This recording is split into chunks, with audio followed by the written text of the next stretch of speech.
de esta clase acerca de lo que son las confesiones y los cánones. Pastor Javier, llenos en oración, mi hermano. Un gusto. Amado Padre Celestial y Señor de los cielos, gracias porque cada oportunidad de compartir como hermanos en la fe para conocerte y crecer más en sabiduría es una bendición. Padre, bendice a nuestro pastor Eduardo en su clase, bendice a nuestro anciano Edinson en el comentario introductorio, Señor, y ayúdanos todos a perseverar, a afirmarnos en nuestra fe y a crecer en esta hermandad y en esta comunión que nos has dado en el Señor. Bendice este maravilloso tiempo. Ayúdanos en Cristo Jesús. Amén. Amén. Y hermanos, vamos a un recorderis de la clase pasada y luego sigue nuestro hermano John Edison, que le corresponde hoy acerca de los cánones y lo que llaman símbolos. Entonces veíamos en la clase pasada, mi hermano, que la clase de historia de la iglesia realmente no es una revisión de datos antiguos, realmente no es una clase que va a llenar nuestra cabeza de conocimientos, sino de fundamentos, sobre los cimientos sobre los cuales se sostiene la vida cristiana. Y esa palabra fundamento es determinante. La palabra griego es temelios, y Pablo la usó en 1 Corintios cuando dice, porque nadie puede poner otro fundamento que el que está puesto, el cual es Jesucristo. Y el énfasis de la identidad de la historia, mis hermanos, y es crucial. ¿Por qué?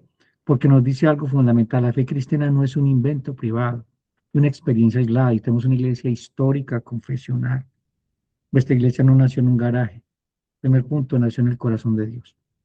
Y ustedes vieron en la historia de la iglesia, la parte que me correspondió a mí, eh, hablar acerca, y con el anciano Giovanni, acerca de cómo fue la historia de la iglesia presbiteriana y la sangre que se derramó y los mártires que pasaron por el fuego para que hoy tengamos una confesión de fe, para que tengamos una fe histórica y para que el Evangelio siga resplandeciendo en nuestros corazones.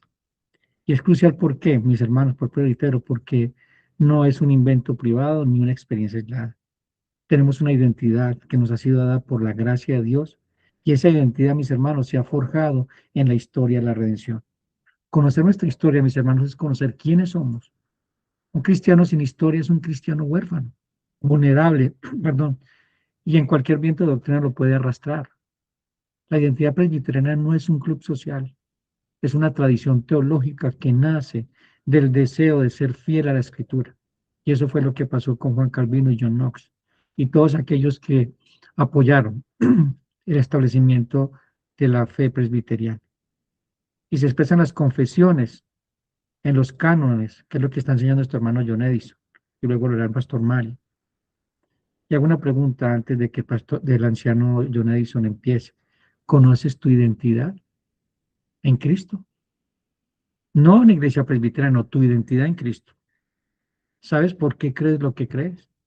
Y esta clase, mis hermanos, nos invita a no ser cristianos de segunda mano, sino a apropiarnos de la rica herencia de la iglesia que ha sido guardada para ti. Han habido hombres que han dado su vida por custodiar esta verdad. Entonces, mis hermanos, tengamos en cuenta esa verdad.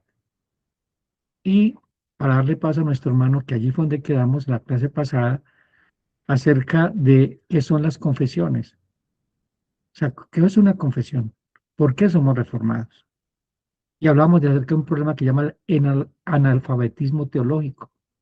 Y no significa que la gente no sepa leer la Biblia, significa que ha perdido la capacidad de interpretar correctamente el contexto de la fe y una vez dada a los santos, como dice Judas 1:3. ¿Y cuál es la función de las confesiones? Tiene tres funciones. Resumir. Hermano, la escritura es vasta y profunda y las confesiones no la sustituyen, sino que la destilan como un perfume concentrado para que el pueblo de Dios pueda abrazar su mensaje central. Preserva. La verdad es un depósito que debe ser guardado, como dice 1 Timoteo 6:20. Y el mundo es hostil, mis hermanos. Y en medio de los falsos maestros, la confesión es el arca que protege el tesoro del Evangelio. Tercero, transmitir. La fe no es algo que inventamos, mis hermanos, es algo que recibimos. Las confesiones son el vehículo por el cual una generación entrega la siguiente el legado de la verdad. ¿Y el objetivo cuál es? Es redescubrir el valor de estas confesiones. La palabra redescubrir implica que ya lo sabíamos, pero que hemos perdido de vista. Y es una invitación, es por eso que fue el anhelo del corazón de todo el presbiterio de estas clases. Es de volver a las raíces, a beber la fuente de la reforma y a encontrar en esos fundamentos no una cárcel, sino un mapa para la libertad cristiana. Mis hermanos, entendamos eso. Y esa es como una pequeña introducción de lo que hemos visto el día de ayer, perdón, ahora 8 días, y ahorita doy paso a nuestro anciano John Edison.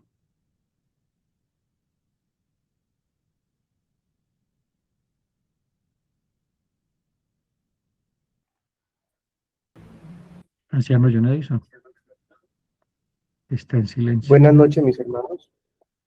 Buenas Continuar noches, con mi hermano. esta clase. Aquí tengo dos escenarios. Tengo los símbolos y del otro lado tenemos las confesiones. Y esto con el fin de que veamos, mis hermanos, que la Iglesia Reformada hace la misma tendencia, ¿no?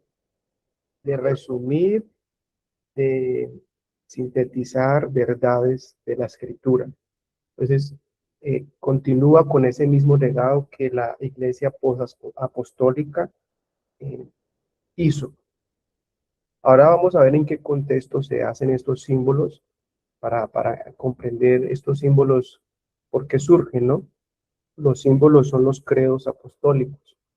Aquí tenemos unas características de los símbolos. Por ejemplo, los símbolos se declara brevemente la doctrina de toda la Santa Escritura, el Antiguo y Nuevo Testamento, sin añadir elementos extrabíblicos.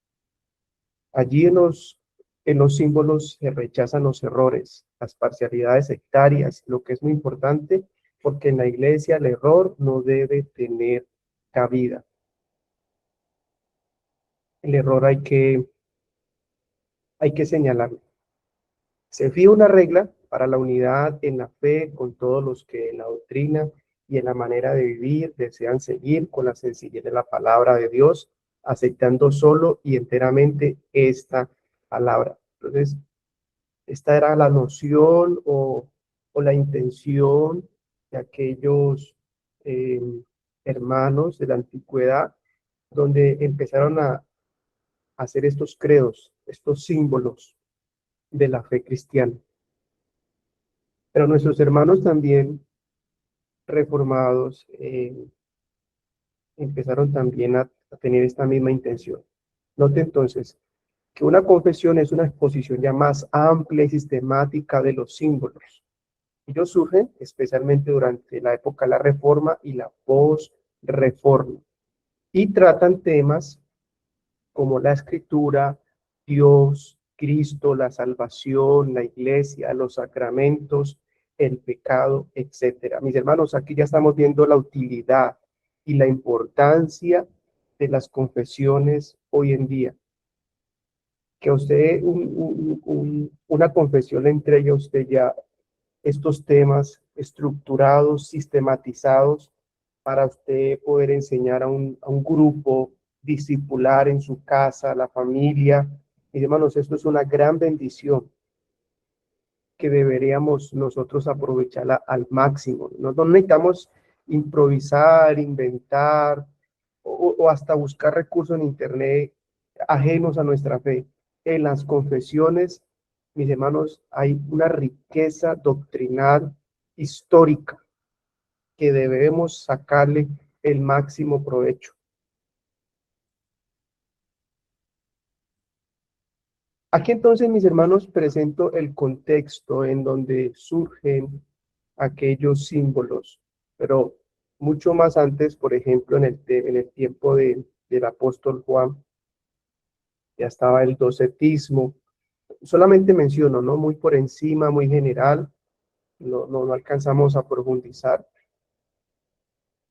Note que todas estas símbolos y credos son en respuesta a errores que surgían con respecto a la persona de Cristo. El docetismo decía que Cristo solo parecía humano. También tenemos el marcionismo, que él decía que el Dios del Antiguo Testamento era un Dios diferente al Dios del Nuevo Testamento. Y Marción hace ya como una especie de canon, seleccionando algunos libros que según él hablan del Dios de amor del Nuevo Testamento. Entonces empieza a ser como una selección de libros. El arianismo presenta a Cristo como una criatura. Apolinarismo presenta a Cristo como que no tenía una humanidad completa. Nestorianismo presenta a Cristo que son dos personas. Eutuquianismo, que Cristo solo tiene una naturaleza.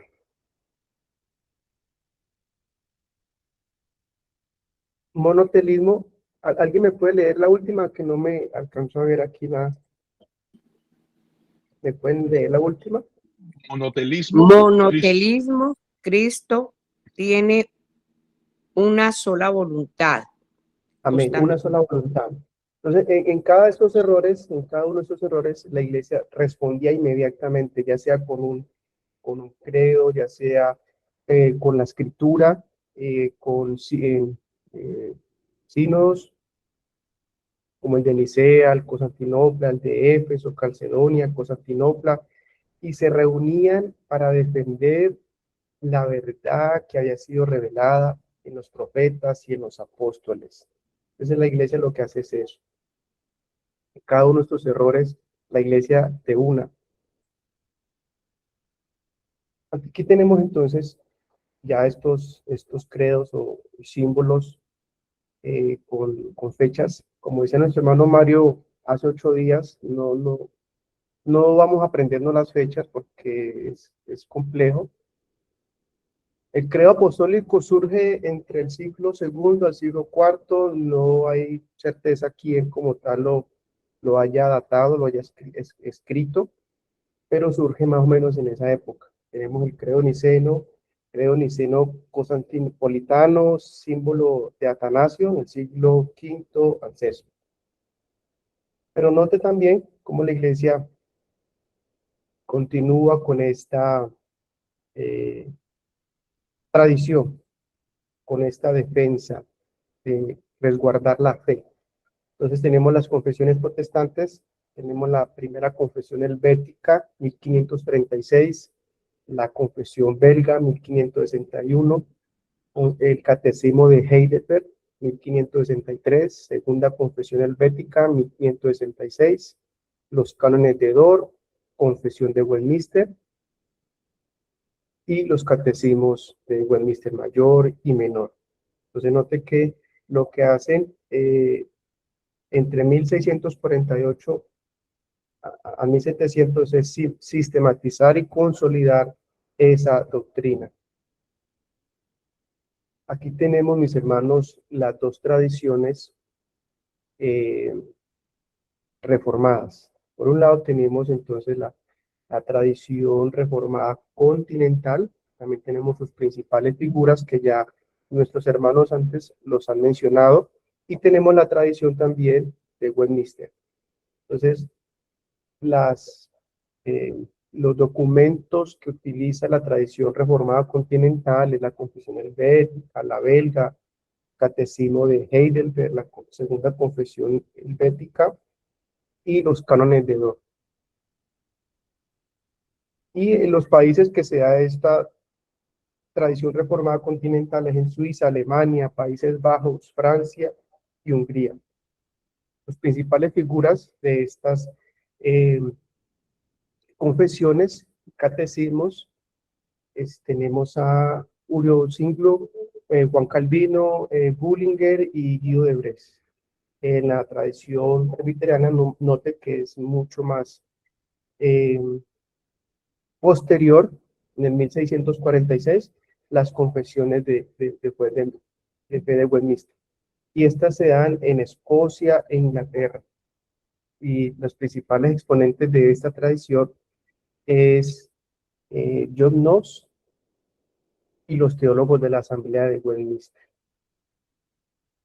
Dado que es posterior, la confesión y el catecismo utilizan términos mucho más, más específicos con respecto a doctrinas. Aquí tenemos como un ejemplo, mis hermanos, de lo que a veces nosotros decimos creer, ¿cierto? Y una confesión de fe personal de Efesios capítulo 2, verso 8 al 9, es que yo creo que soy salvo únicamente por la fe en Jesucristo. Eso es una confesión válida, pero esta confesión también está plasmada o está allí en los símbolos. Y leemos en el símbolo: creo en Jesucristo, su único Hijo, nuestro Señor. Note que no está tan explícita, pero tiene que ver con la persona de Cristo. Creo en Jesucristo, su único Hijo, nuestro Señor. Mientras que la confesión de fe, en capítulo 11, párrafo 2, dice: la fe recibiendo y descansando en Cristo y su justicia es el único instrumento de la justificación. Entonces, mis hermanos, nosotros nos adherimos a estas confesiones porque creemos que se adhieren a una fe apostólica, y por eso nos adherimos a estas confesiones, a estos cánones, a estos catecismos, porque ellos enarbolan, ensaltan la doctrina bíblica apostólica. Por eso ser reformado es volver a la escritura, es ser bíblico en todo el sentido de la palabra, mis hermanos. Damos gracias a Dios por el movimiento de la Reforma Protestante, mis hermanos, porque en ese tiempo de oscurantismo, la iglesia tradicional había secuestrado aquellas verdades que habían sido reveladas, estaban plasmadas allí en la escritura, pero gracias a Dios por su soberanía, por sus medios, cómo Él obra. Y no queremos decir que con esto no había salvación en ese oscurantismo. Dios es soberano, Dios tiene sus elegidos y Dios obra según su voluntad. Pero mis hermanos, es una bendición porque hoy tenemos la Biblia en nuestras manos. Es gracias a ese movimiento. La Biblia se traduce a miles de idiomas, a muchos idiomas. Es gracias a ese movimiento. Hombres que entregaron sus vidas, como ya ha expresado también nuestro pastor Jesús, han entregado sus vidas y se esforzaron años sin tener recursos y la tecnología que tenemos hoy. Años, como lo fue Casiodoro de Reina, Reina Valera y todos ellos, años traduciendo las escrituras a nuestro idioma. Aquí tenemos los símbolos y también conocidos como los credos: el credo constantinopolitano y el credo de los apóstoles. Y note que allí no hay nada extrabíblico. Esto no pertenece a la iglesia tradicional.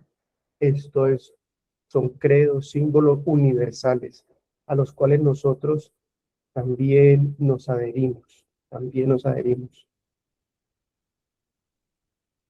Tenemos las tres formas de unidad: el catecismo de Heidelberg, los cánones de Dort y la confesión belga.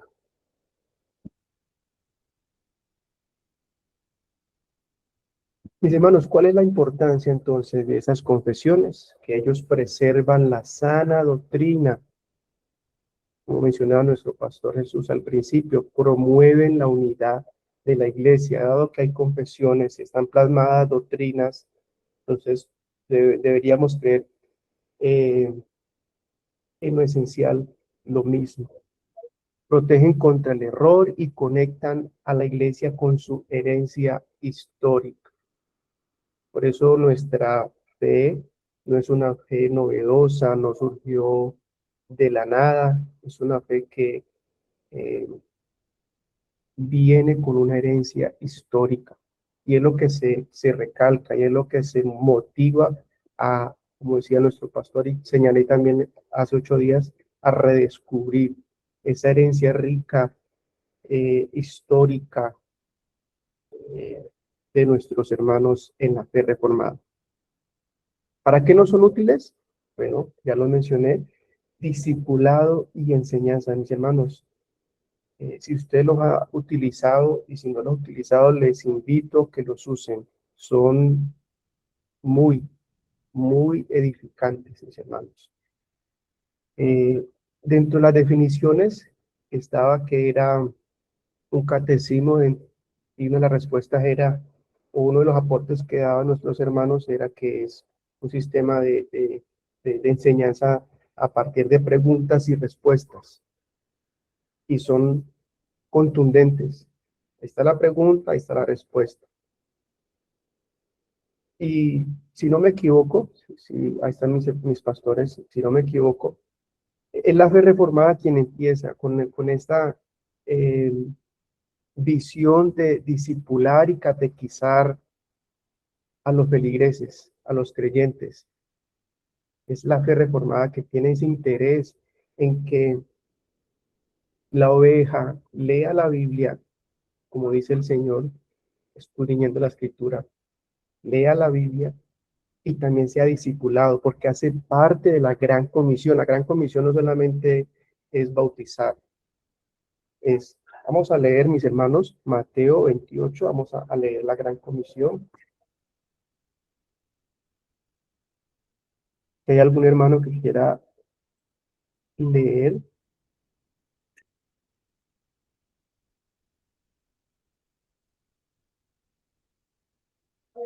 Mateo 28, 19. Puede aportar, mis hermanos, puede leer. Amén. Mateo 28, 19 dice así.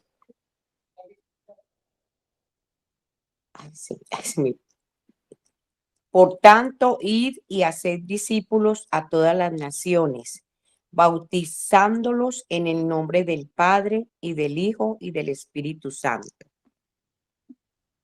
Versículo 20.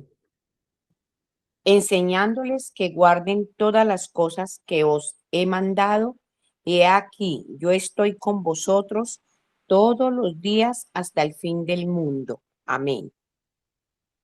Amén, gracias, mi hermana. Note, mi hermano, cómo los catecismos, las confesiones se alinean a la gran comisión. Es decir, que nuestros hermanos reformadores tenían en mente la gran comisión. Eso es una gran bendición, mis hermanos. Tenían en mente la gran comisión, porque allí está el mandato. El imperativo, por tanto, ir y hacer discípulos. Y hacer discípulos. El cristiano está llamado a ser un aprendiz, a estudiar, a conocer a su Señor, a conocer la palabra. Y qué mejor forma que siendo catequizado, estudiando los catecismos.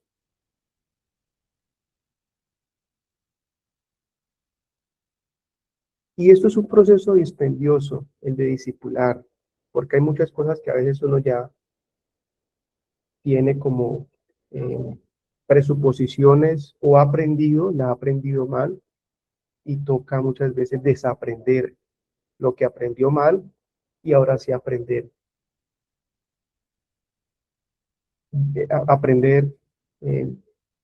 Biblia dentro de su contexto. Y eso es importantísimo, mis hermanos, porque a veces enseñanzas de las iglesias de las que a veces solemos venir, el discipulado no es tan esencial o es un discipulado muy superficial. Pero como dice el apóstol Pablo, mis hermanos, que la palabra del Señor more, sobreabunde en nosotros. Y eso hace los catecismos, nos llenan de palabra, nos llenan de doctrina, nos llenan de escritura. Capacitan a los líderes, capacitación de líderes, evaluación doctrinal, identidad. Entonces, ¿para qué son útiles? Nos identifica dentro de otras confesiones. Como decía nuestro hermano Mario, denominaciones tienen sus propias confesiones. Y nosotros, los presbiterianos, no somos ajenos, tenemos nuestras confesiones y tenemos una identidad con respecto a las confesiones. Y mire la parte final, ayudan a interpretar sistemáticamente la escritura. Entonces, hay una gran utilidad, mis hermanos. Y note que en la gran comisión, el discipulado es ir a todas las naciones. En todas esas naciones hay familias. Y en esas familias hay niños, están nuestros hijos, a los cuales también tenemos el deber, mis hermanos, ustedes que son padres y tienen sus hijos, de catequizar, de discipular a nuestros hijos, porque ellos forman parte del pueblo del Señor. Finalmente tenemos unas aplicaciones. Y la primera aplicación, vamos a leerla. Primera de Corintios 4:7. Primera de Corintios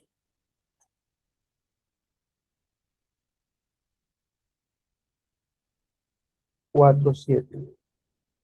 Dice así: porque ¿quién te distingue? ¿O qué tienes que no hayas recibido? Y si lo recibiste, ¿por qué te glorías como si no lo hubieras recibido? Entonces tengamos cuidado con el orgullo denominacional. Tengamos cuidado con esto, mis hermanos. Esto, en todas estas clases y toda esta información histórica, de doctrina, no es para alimentar el ego, es para reconocer que la gracia del Señor está sobre nosotros, ha venido sobre nosotros, y que esa misma gracia nos lleve a servir, como también está en el punto 3. Cuidémonos de la hipocresía. Vamos a leer Marcos, capítulo 7, verso 6. Si alguien lo quiere leer, bien pueda. Marcos, capítulo 7, versículo 6.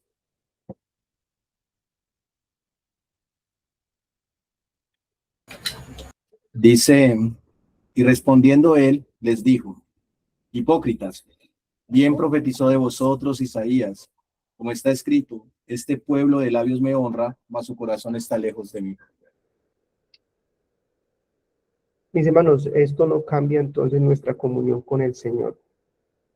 Esto nos debe llevar más a honrar al Señor, a rendir nuestras vidas a Él, porque podemos tener nuestras cabezas llenas de información, de conocimiento, pero nuestro corazón puede que esté lejos del Señor. Primera de Corintios, alguien que me ayude con este, Primera de Corintios, capítulo 8, verso 1.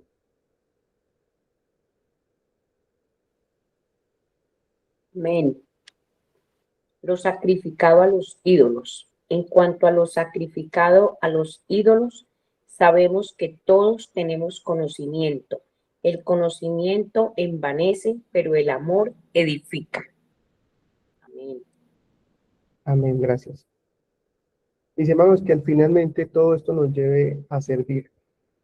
La teología, la doctrina, el conocimiento nos lleve a servir al prójimo, que nos lleve a que nos puedan reconocer, como dice el Señor, que nos amamos unos a otros. Obviamente sin descuidar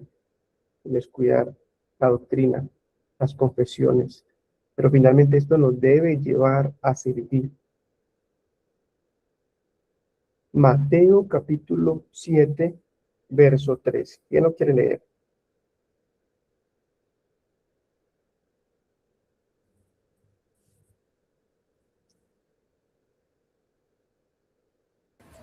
Dice lo siguiente: ¿y por qué miras la paja que está en el ojo de tu hermano y no echas a ver la viga que está en tu propio ojo? Gracias, mi hermano Gonzalo. Seamos más diligentes en examinar nuestras propias faltas que las de otros.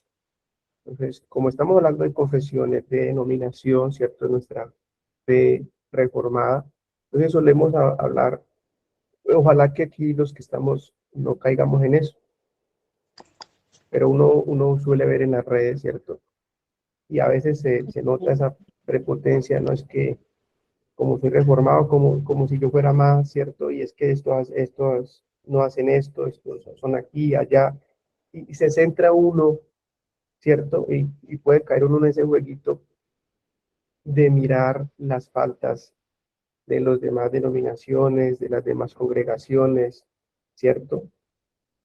Pero también nosotros tenemos faltas, también tenemos nosotros faltas. Y debemos más bien ocuparnos en nuestras propias faltas, en nuestros propios pecados. Deberíamos ser más bien diligentes en examinar nuestros propios pecados. Y orar. Que si se levanta X denominación, ojalá predicar a Cristo y a este crucificado. Y finalmente, vamos a leer 1 Corintios, capítulo 3, versículo 11. ¿Alguien me puede ayudar con este versículo? Yo, hermano, Bien, pues, dice, hermanita. porque nadie puede poner otro fundamento en el que está puesto, el cual es Jesucristo. Amén.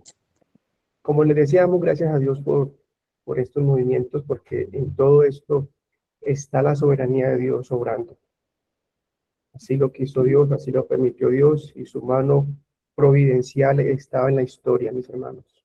Allí estaba Dios entretejiendo su misericordia y atrayendo a sus escogidos. Nuestra mayor riqueza no es Juan Calvino, no es Martín Lutero, no es John Knox, no es Martín Lucero, no son ellos. Y damos gracias por estos hombres que fueron instrumento en las manos de Dios. Pero nuestra mayor riqueza, mis hermanos, es Cristo Jesús. A Él nos debemos porque Él nos compró con su sangre preciosa.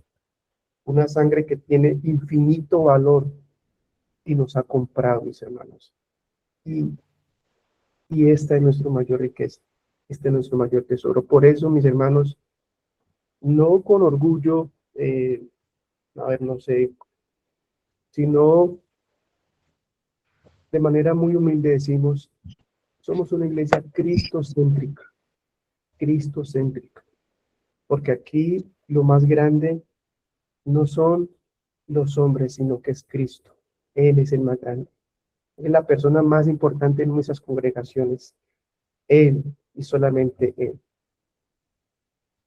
Entonces, por eso podemos decir, asistimos a una iglesia cristocéntrica. Y usted lo puede notar en cada sermón, en cada enseñanza, que finalmente tenemos que terminar rendidos a los pies de Cristo Jesús. Mis hermanos, hasta allí quería compartirles esta enseñanza, esta clase. No sé si hay algún aporte que quieran dar los pastores, algún hermano, alguna pregunta. Quien pueda usar el micrófono. Claro que sí, anciano. Es muy importante que entendamos de que un símbolo de una confesión no se contradicen, no son opuestos, sino que se complementan. Y es la diferencia entre una fotografía, que es el símbolo, que captura la imagen esencial de algo específico, y un retrato detallado, que es lo que hace la confesión. Incluso la palabra símbolo tiene una raíz y se enfocaba, era una palabra militar. Era como un trozo de cerámica rota que los soldados partían en dos y al unirse encajaban las piezas para demostrar que era el mismo ejército. Y así es el credo, una contraseña que identifica a los soldados de Cristo. Como decía nuestro anciano, el símbolo se caracteriza por la brevedad, son concisos. El credo de los apóstoles tiene apenas 12 artículos. El credo niceno, unos pocos más párrafos. declaran doctrinas de toda la escritura. Mire que, por ejemplo, el credo, creo en Dios Padre Todopoderoso, no solo de la Iglesia Católica, es de la Iglesia Bíblica. Y está sintetizando toda una confesión de fe. Y eso es muy importante que lo entendamos, mis hermanos. ¿Y cómo eso impacta nuestra vida, como enseñó nuestro anciano John? John Edison. Es que entre más conozco yo a Dios, tengo que parecerme más a Cristo. Y no podemos perder de vista de que ese conocimiento de Cristo me tiene que llevar a una humildad y a un respeto por mi hermano menor. Y ese hermano menor no es solamente aquel que es reformado, sino también aquel que es arminiano. Porque unas características de la iglesia presbiteriana es que es universal, pero tiene sus estándares, tiene su confesión. Como decía nuestro anciano John, nosotros defendemos la verdad. Debemos defenderla con gracia y misericordia, para llevar a aquella persona que no conoce de su fe, llevarla a Cristo y hacerle ver el error a través de la escritura. Y por eso es tan importante una confesión y un credo, que son herramientas que ustedes deben tomar.